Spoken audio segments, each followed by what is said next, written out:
তোমার লজ্জা করে না? তুমি একটা মুসলিম হয়ে আমার বোনকে বিয়ে করবে? ইস, আমার গোটা বাড়িটা নোংরা হয়ে গেল। এখন গঙ্গা জল দিয়ে বাড়িটাকে শুদ্ধ করতে হবে আমায়।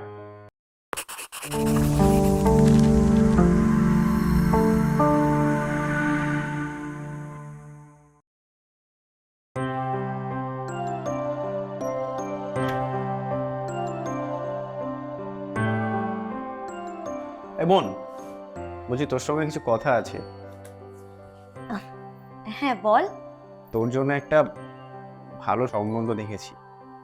খুব ভালো চাকরি করে ছেলেটা, পরিবারের একমাত্র ছেলে, আর তোর সঙ্গে খুব সুন্দর মানাবেও। তো সামনের সপ্তাহে ওনারা আসতে চাইছেন। তুই কবে ফাঁকা আছিস বল? আমার জন্য ছেলে দেখেছিস, আর আমাকে জিজ্ঞাসা না করে তুই ওদের আসতেও বলে দিলি? বলে দিলাম কোথায়, তোকে তো সেই জন্যই জিজ্ঞাসা করছি। তুই কবে ফাঁকা আছিস সামনের সপ্তাহে বল, সেই মতোই ওনাদের সময়টা দেব। ফাঁকা থাকি আর না থাকি, এই বিয়েতে আমি রাজি না।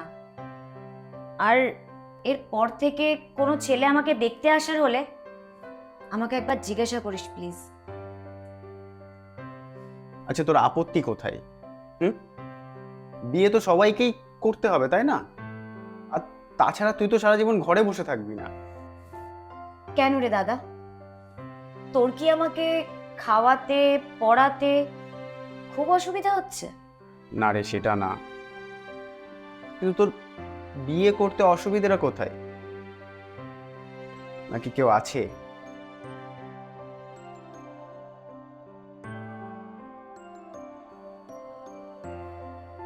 তুই রাগ করবি না তো? তাহলে বলবো।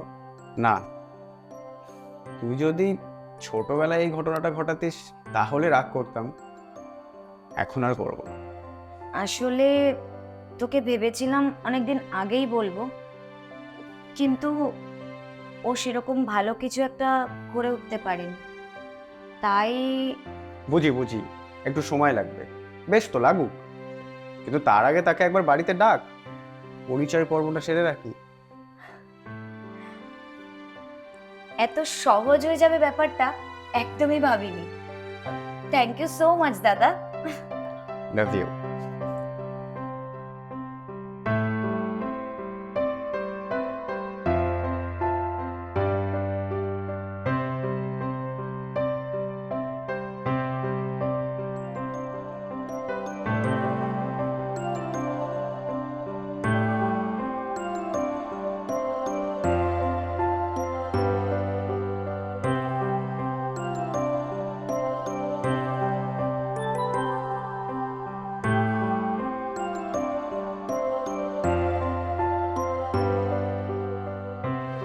দাদা,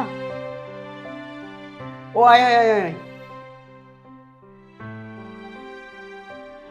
থাক থাক, বেঁচে থাক, ভালো থাক। আর বলতে হবে না, বুঝতে পেরেছি। আর তোমরা দুজন পাশাপাশি দাঁড়াও, একটু দেখি কেমন লাগছে। বাহ, বেশ সুন্দর মানিয়েছে। থ্যাংক ইউ সো মাচ দাদা। বসো, বসতে দে ওকে।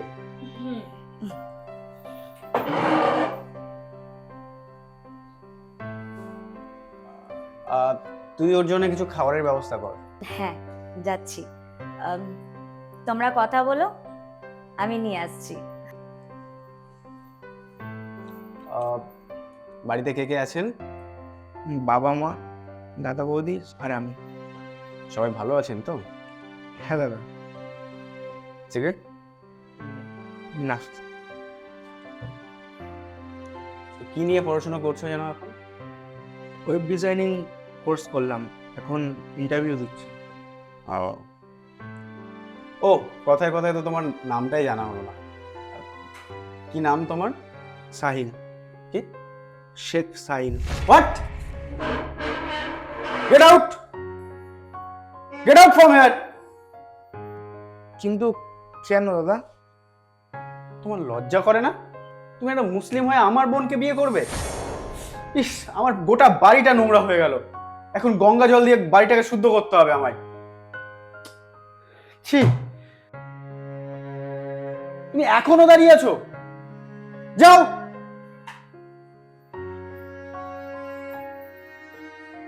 দাদা, তাহলে কিন্তু আমিও বেরিয়ে যাব। তোর লজ্জা করে না? হ্যাঁ, তুই আমার বোন হয়ে শেষে কিনা একটা মুসলিম ছেলের সাথে প্রেম করলি?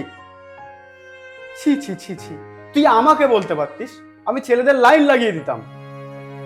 কেন দাদা, মুসলিম হলে তাকে কি বিয়ে করা যায় না?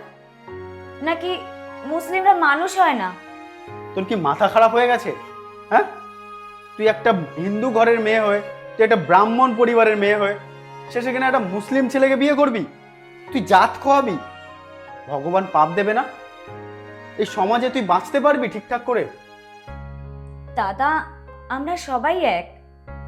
আর যে মুসলিম বাড়িতে জন্মগ্রহণ করেছে সে মুসলিম হয়েছে, আর যে হিন্দু বাড়িতে জন্মগ্রহণ করেছে সে হিন্দু হয়েছে। মানুষ তো একই। আর ধর্ম দিয়ে কোনো মানুষকে আলাদা করা যায় দাদা? থাক, বুঝে গেছি। এই ছেলেটা তোর পুরো ব্রেন ওয়াশ করেছে। এখন তোকে আমি যতই বোঝাই, তুই কিচ্ছু বুঝবি না। না দাদা, ও আমাকে কিচ্ছু বোঝায়নি। আমি তো জানতাম মানুষ মানুষই হয়, তাকে ধর্ম, বর্ণ, জাত পাত এসব দিয়ে আলাদা করা যায় না। আর ধর্ম মানুষের সৃষ্টি। মানুষ জন্মের বহু বছর পর এই ধর্ম এসছে। ধর্ম আঁকড়ে ধরা তোমাদের মতন কিছু মানুষ মানুষ ভেদাভেদ করে। এই ধর্ম ভেদাভেদ যেদিন শেষ হয়ে যাবে সেদিন দেখবে এই পৃথিবীতে আর কোনো অশান্তিই থাকবে না। তুই যাই বলিস না কেন, আমি এটা কখনো মেনে নিতে পারবো না। আসতে পারিস তোরা, তোদের অধিকার আছে নিজেদের মতো করে বাঁচার, কিন্তু এখানে না। বেশ, আজ একটা হিন্দু মেয়ে একটা মুসলিম ছেলের হাত ধরে নতুন পথ চলা শুরু করবে। আমিও দেখতে চাই তাদেরকে ধর্ম কিভাবে হারিয়ে দেয়। ধর্ম থেকেও যদি মানুষ বড় হয়ে থাকে তাহলে তুমি একদিনকে আমাদের মেনে নেবে, আর তুমি নিজে একদিন গিয়ে আমাদের নিয়ে আসবে। থাক। দাদা, বলছি একবার ভেবে দেখলে হয় না? আমি মুসলিম হতে পারি কিন্তু খারাপ নই। মুসলিম মানেই খারাপ হয় না। থাক, আর কথা বাড়িয়ে লাভ নেই, চলে যাও তোমরা। বেশ, তাহলে আমাদের আশীর্বাদ করবেন।